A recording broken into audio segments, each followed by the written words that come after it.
네, 지금 시청자분께서 부비동염에 대해서 질문을 하셨는데요. 우선 이제 그러면 부비동이 어떤 기관인가를 먼저 알아봐야 될 것 같은데, 부비동이라고 하면 원래 부비동은 따뜻한 공기를 만드는 곳인데, 차가운 공기가 코를 통과해서 우리 몸에 들어가기 전에 동굴처럼 생겨서 따뜻하게 이 공기를 데워주는 역할을 하는 곳이거든요. 근데 부위가 어디에 있냐면 뺨과 그다음에 코 주변, 그다음에 턱 윗부분과 그다음에 이 이마 주변에 총 4군데가 있는데요. 각각에 따라서 이름이 좀 달라요. 우선 이제 이마 쪽에 있는 걸 전두동이라고 하고요. 그다음 턱 쪽에 있는 걸 상악동, 그다음에 코 쪽에 있는 사골동, 그다음 그 안쪽으로 접평동이라고 해서 뼈로 이루어진 구조이고, 얘네들은 사실은 동굴처럼 이렇게 비어 있는 구조들인데, 실제로 이 부비동에서는 어떤 역할을 하냐면 들어간 공기를 데워주고, 또 안에 그 섬모라고 하는 이 털들이 있어서 이 털들이 안 좋은 것들은 걸러내고, 그 걸러내고 난 다음에 만들어진 점액들이 또 밖으로 잘 배출되어야 하는데요. 지금 시청자분께서는 부비동 염증에 대해서 말씀을 하고 계신데, 이 부비동염이라고 하면 거기에 염증이 생긴 건데, 사실은 원인은 여러 가지지만 결국은 부비동이 붓고 동굴처럼 생겼잖아요. 근데 이제 점막이 붓는 거죠. 붓고 막히면서 사실은 이 점액들이 잘 배출되지 못하면서 점액이 이 코 안에 고이게 되면서, 그 고인 것 때문에 세균이 더 잘 번식하고 오히려 이제 더 안 좋은 것들이 더 많이 생기면서 염증이 확산되는 거죠. 그래서 나타나는 증상들이 사실은 이제 콧물도 많이 나오고, 그다음에 코가 고여 있는 것처럼 두통도 생기고 통증도 생기고, 그다음에 이게 콧물이 뒤로 이렇게 넘어가는, 코 뒤로 넘어가는 호비류 같은 것들이 증상이 생기는 것들인데요. 이런 것들을 부비동염이라고 하고요. 그다음에 이 부비동염의 구조에 대해서 우선 아셔야 되니까 우선 말씀드리고 싶습니다. 네, 많은 분들이 산후조리 때 한약을 먹어도 되나, 특히나 이제 모유 수유를 하고 있는데 이것이 괜찮을까, 이런 걱정을 굉장히 많이 하세요. 근데 사실은 산후만큼 한약이 필요한 시기가 또 없다고 저는 생각이 들고요. 물론 다른 경우도 굉장히 많이 필요하지만 산후는 기혈이 다 허하기 쉽고, 또 아기에게 영향을 많이 이제 주느라 10달 동안 굉장히 몸이 힘들었기 때문에 그것을 회복하는 데 있어서 일반적인 음식으로는 조금 부족한 부분이 많기 때문에 한약이 굉장히 많이 도움이 되고요. 또 하나 걱정하시는 것이, 모유 수유하거나 산후 직후에 혹시나 이게 이제 배출을 해야 되는데 오히려 더 보약을 먹었다가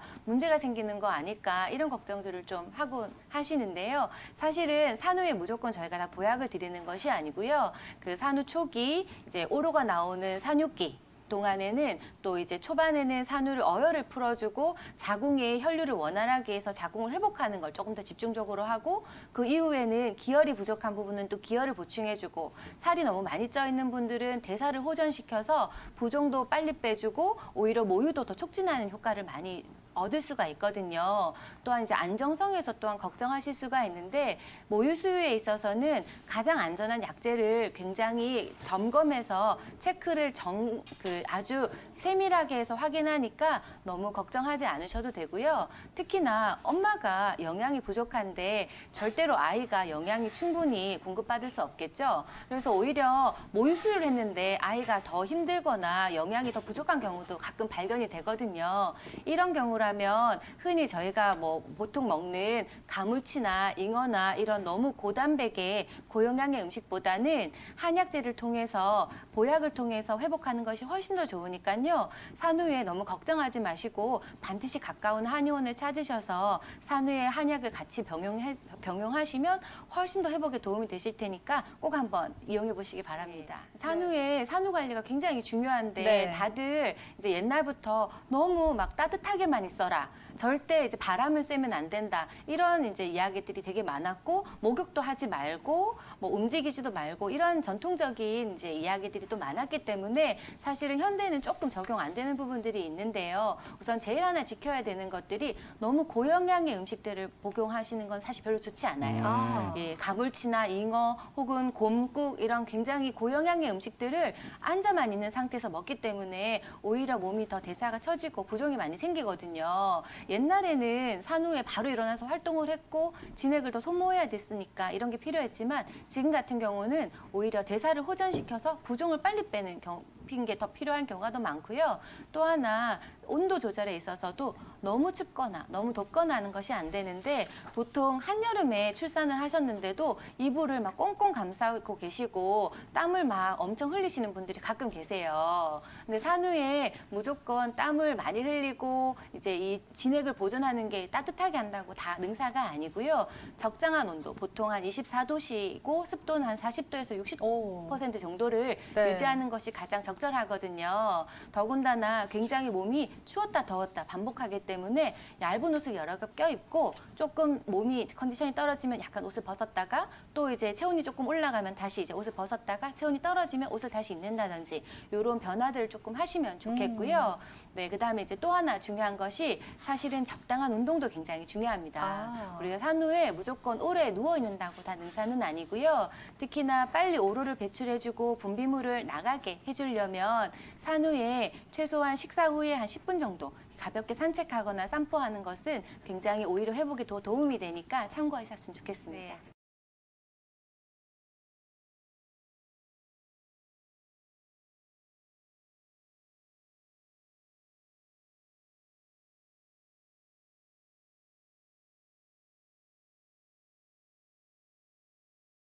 지금 환자분 증상을 들어보면은 부비동염 치료랑 그다음에 역류성 식도염 치료를 쭉 하셨던 것 같아요. 부비동염은 급성이 있고 만성이 있습니다. 급성 같은 경우는 항생제 치료나 염증을 없애는 치료로 충분히 좋아질 수가 있는데 이게 이제 만성으로 넘어가는 경우에는 항생제 치료가 안 먹히는 경우가 꽤 많이 있습니다. 그런 경우에는 한방 치료가 효과적인 경우가 꽤 많이 있고요. 부비동 구조에 대해서 앞에 원장님들이 잘 말씀해 주셨는데 부비동은 하루에 한 1.5리터 정도의 분비물을 내옵니다. 그리고 자연공이라는 통로로 비강이랑 부비동이랑 연결이 되어 있거든요. 그래서 이제 어떤 비강 안에 맑은 어떤 순환이 잘 되는 상태를 만들어야 되고 우리 몸 안에 염증이 전반적으로 개선되는 상태를 만들어야지 좀 좋아지는 게 있습니다. 쉽게 얘기해서 염증 생태계인데요. 급하게 이제 소염제나 항생제를 써서 없어지는 염증이 있는 반면에 그렇지 않고 만성적인 염증인 경우에는 전반적으로 자연 치유력을 좋아지게 해서 염증을 좋아지게 하는 방법이 있습니다. 그런 방법들을 한방적인 방법으로 치료를 하면서 제가 말씀드리는 어떤 부비동염의 생활 수칙을 같이 지키신다면 좀 많은 도움이 되실 것 같아요. 첫 번째는 일단은 식염수 세척이 있습니다. 쉽게 할 수 있는 거는 뭐 죽염 소금물을 사용하셔도 되고요. 한쪽 비강을 통해서 다른 쪽 비강을 통해서 이렇게 깨끗하게 이물질을 제거를 해주시면은 비강하고 부비동하고 연결이 되어 있기 때문에 이물질 제거나 염증 개선에 효과가 있습니다. 두 번째는 아무래도 이제 담배 연기라든가 아니면 미세먼지라든가 배기가스 등 공해 등의 자극을 좀 노출을 피하시는 게 좋습니다. 비강이나 부비동은 그런 부분에 굉장히 취약한 부분이기 때문에 최대한 그런 부분의 노출을 좀 피해 주시면 좋으시고요. 혹시나 또 수영을 좋아하신다면은 짧은 시간은 상관없지만은 장기간 수영을 하신다면은 수영장물이 보통 염소 처리가 되어 있는 경우가 많아서 수영을 장기간 하시는 건 좀 피하시고요. 또 비강이랑 부비동이랑 자연공이라는 통로로 연결되어 있기 때문에 다이빙을 하신다거나 하면은 압력 때문에 물이 부비동 안으로 들어가는 경우가 있습니다. 그런 경우도 좀 피하시는 게 좋고요. 그다음에 비행기를 또 많이 타시는 분들은 압력차 때문에 부비동에 영향을 미칩니다. 그래서 그런 경우에 관리가 필요하고요. 어떤 염증이 잘 생길 만한 상황을 피하시는 게 좋아요. 그런 가장 기본적인 거는 어떤 수면이라든가 아니면은 식단 관리, 좋은 식단을 드시는 게 가장 기본이 될 거고요. 마지막으로 비중격 만곡증이라는 게 있습니다. 흔히 비염이 잘 생기면은 비중격이라는 데가 이제 틀어져서 비염이 잘 생긴다고 보는 측면이 있는데 마찬가지로 어떤 안면의 구조가 어떤 부비동의 염증을 개선시킬 수 있는데 도움이 되는 경우도 있습니다. 그래서 어떤 턱관절이라든가 안면 비대칭이 있으신 분들은 그런 것들을 개선시키면은 자연적으로 염증 생태계가 좋아져서 자연 치유력으로 부비동염이 좋아지는 경우도 있으니까요. 이런 경우는 다 이제 만성 부비동염에서 생활 속에서 좀 하셨으면 좀 좋은 부분인 것 같습니다. 이제 50세 수족냉증이시면요. 아무래도 이제 나이를 좀 고려를 해야 됩니다. 50세에는 이제 우리 흔히 아는 갱년기 관련된 증상들이 나오는 시기거든요. 그래서 이제 환자분께서 월경이 좀 줄어들고 있는지 아니면 월경이 끊어졌는지를 좀 확인하는 게 우선 순이고요. 그다음에 어떤 갱년기 때문에 얼굴 위로 열이 오르면서 땀이 나고 하시면서 손발이 차지는 경우가 있어요. 몸이 위로 열이 오르면 상대적으로 팔다리는 좀 손발이 차지는 경우가 있는데 그런 경우에는 이제 갱년기 치료를 잘 하시면은 다시 이제 좋아지는 시기가 되고요. 사람 몸이 크게 여성의 몸은 크게 3번 변합니다. 한 번은 2차 성징일 때 변하고요. 두 번째는 아까 출산 후에도 한번 변하고 세 번째는 이제 갱년기 시기에도 변합니다. 이 몸이 변하는 시기에 몸조리를 잘 해야지 건강하게 잘 지낼 수가 있거든요. 그래서 이제 만약에 이제 갱년기 증상을 확인을 해보시고 이쪽이 맞다면은 이쪽으로 치료를 하시면 좋으실 것 같습니다.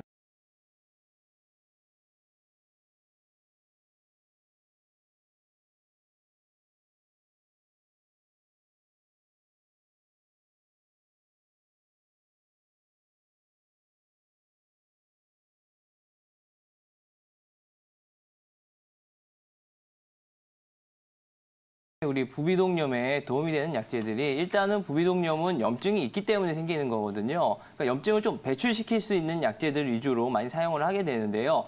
코에 있는 염증이라든가 뭐 목에 있는 가래들 이런 것들 하여튼 농이라고 표현을 할게요. 농을 좀 배출시킬 수 있는 약재들로 현계라든가 연교라는 약재들이 있고요. 그다음에 이제 농을 말려줄 수 있는 약재들이 있어요. 그게 마왕이고요. 그다음에 이제 환자분이 기관지가 좀 불편하신 것 같아서 기관지에 좀 도움이 되는 약재가 길경이거든요.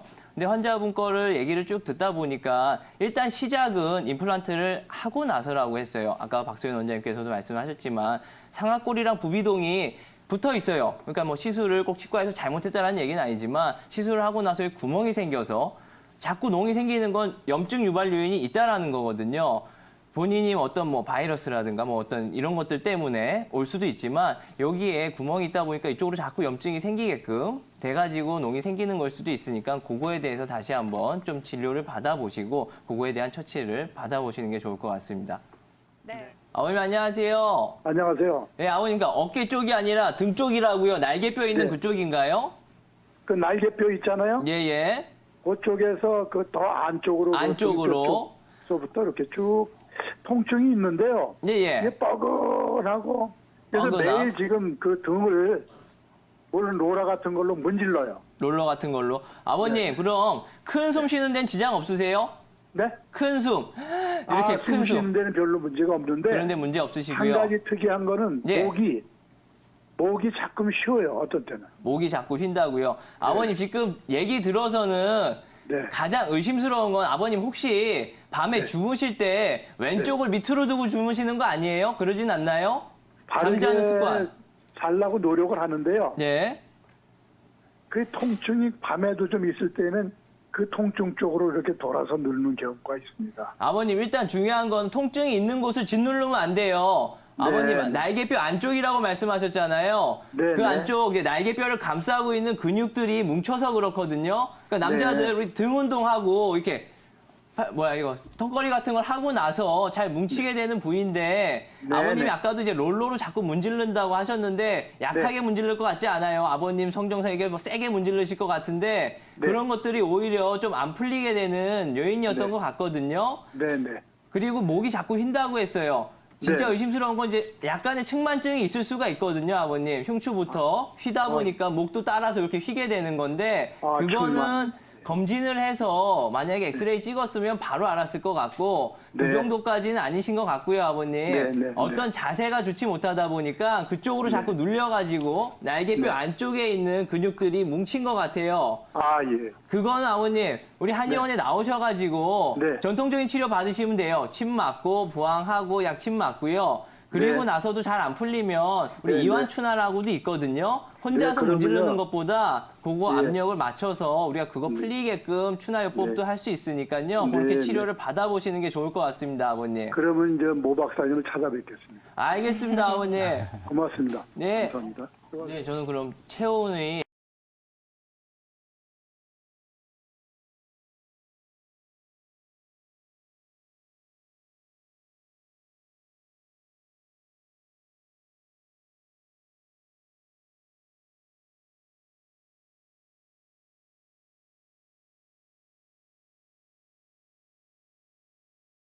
코 위주로 좀 생각을 하시는데 이 환자분이 좀 의심을 하는 것처럼 사실 치과 치료하고 특히 임플란트 후에 이 축농증이라고 하는 부비동 염화가 연관성이 굉장히 밀접해요. 그래서 사실 임플란트를 하기 전에 부비동염이 있으신 분들은 그 부비동염 축농증을 완전히 치료를 하고 사실 임플란트를 하셔야 되고 축농증이 아니고 또 이 부비동 안에 낭종 같은 혹이 있어서 증상이 없는 혹이 있었는데 그거를 간과하고 그냥 임플란트 시술을 하면 이제 그런 경우에 사실 임플란트 후에 부비동염이 있는 경우가 있어요. 사실 이 특히 위쪽 어금니에 임플란트를 한 경우는 여기에다가 이제 이 상악동 그 상악골에다가 이 뿌리를 이렇게 박는 시술을 하는데 그 뼈가 너무 얇아져 있으면 상악동 거상술이라 그래서 이 뼈를 좀 들어 올려서 그 임플란트를 씹을 어떤 그 스페이스를 만들어야 되는데 이쪽에 틀니를 너무 오래 하셨다거나 아니면 연세가 돼서 그게 좀 얇아져 있다거나 아니면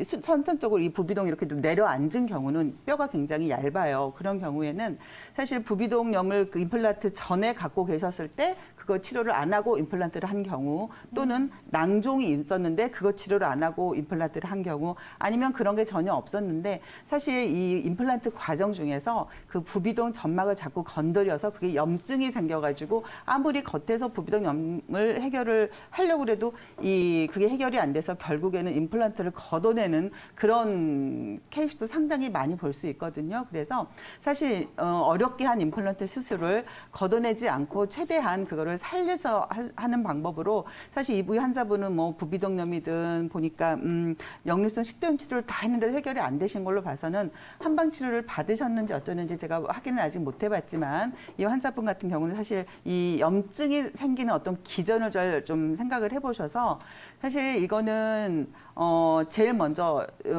염증 치료는 사실 소염제, 항생제 정도로 치료를 하셨을 거예요. 근데 조금 더 적극적으로 한방 치료를 받아서 일단 한방적인 소염 작용, 그다음에 이 면역력을 조금 활성화를 시켜서 전체적인 호흡기나 이런 순환기를 조금 활성화시키는 한방 치료 한약을 쓰시고 그다음에 이제 그 점막이 부어 있는 거를 비강사혈이라고 하거든요. 부어 있는 곳을 직접 사혈을 한다거나 이런 식으로 조금 부어 있는 거를 좀 줄여둘 수 있는 방법을 쓰기도 하고 또는 약침을 놔서 약침으로 직접 그 주변을 이렇게 해서 이 염증을 가라앉히고 염증을 가라앉히면 어떤 그 공기가 들고 나는 어떤 그 구멍이 조금 넓어지고 그다음에 부비동도 조금 스페이스가 넓어져서 훨씬 순환이 잘 될 수 있기 때문에 이런 한약과 뭐 비강사혈, 약침 이런 요법으로 해서 좀 한방 치료를 받아보시고 최대한 일단 부비동염을 깔아앉혀서 임플란트를 시술을 다시 좀 걷어내고 좀 다시 해야 되는 좀 그런 번거로움을 최대한 막을 수 있는 방법을 조금 생각을 해보시는 게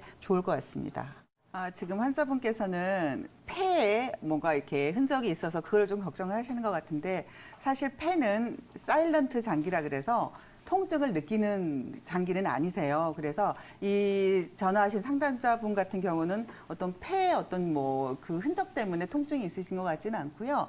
그러니까 등의 방산통이면 혹시 담낭에 담석이 있다거나 뭐 췌장에 문제가 있다거나 혹은 심장에 사실 문제가 있어서 등으로 방산통이 올 수 있거든요. 그래서 일단 여러 가지 가능성을 다 보고서 일단 내과적인 진료로 체크를 해보시고 아니라 그러면 사실 침치료나 이런 걸로 풀릴 수 있는 그런 어떤 근육 뭉침도 있지만 계속 이렇게 보통 환자분들 같은 경우는 무슨 근육에 담이 걸렸다는 근육통이 있으시면 마사지를 많이 받으세요. 그런데 네. 사실 마사지가 처음에 한두 번은 시원한데 생각을 해보면 계속 피부를 이렇게 문지르다 보면 피부에 굳은 살을 배일 수 있거든요. 그래서 저도 환자분들한테 너무 근육이 뭉쳐서 마사지를 받는다 그러시는데 저는 그거를 권하지를 않고 본인이 스스로 스트레칭을 한다거나 그런 식으로 해서 본인 스스로의 힘으로 근육에 뭉친 거를 풀어야지 외부 자극을 특히 이렇게 롤러로 문지른다거나 그런 거는 별로 좋지가 않은 방법이니까 일단 조금 적극적으로 뭐 침이나 부항이나 약침 치료 받아보시고 아까 말씀드렸던 내과적인 좀 진단도 조금 더 폭넓게 폐에만 국한되지 마시고 약간 상복부 뭐 췌장이나 담낭이나 어떤 심장까지 좀 폭넓게 한번은 체크를 해보시는 게 좋을 것 같습니다.